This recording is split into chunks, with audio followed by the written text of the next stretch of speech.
Allez, ici là, Christopher. Les bons fruits du Costa Rica. Ouais. Et on visait le podium au départ du Havre il y a quelques semaines, enfin il y a 15 jours.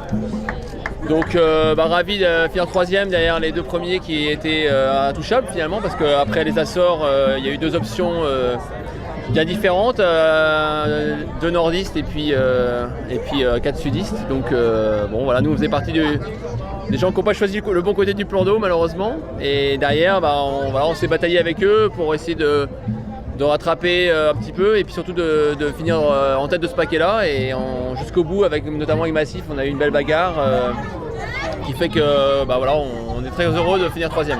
Nous on a eu un départ un peu compliqué, on n'imaginait pas ce scénario là sur la ligne de départ avec le Gennaker qui tombe sur son câble, en sortant du port du Havre on a un problème de moteur, une fuite d'huile, enfin bon voilà, on se dit mais c'est pas possible, c'est le chat noir pour partir. Et puis donc du coup on part quand même dernier à la première marque.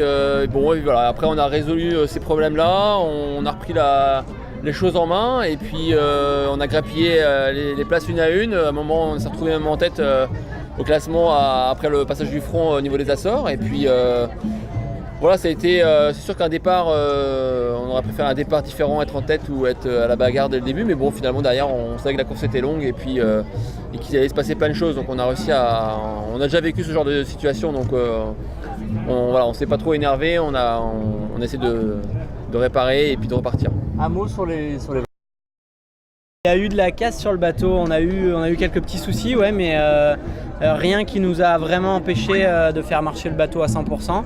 On a eu ce problème au départ de Gennaker notamment qui nous a coûté pas mal de milles d'entrée de jeu et nous a mis dans le rouge.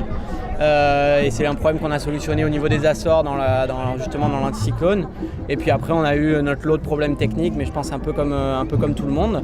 À chaque fois on a travaillé en collaboration avec l'équipe technique pour résoudre les problèmes les uns après les autres.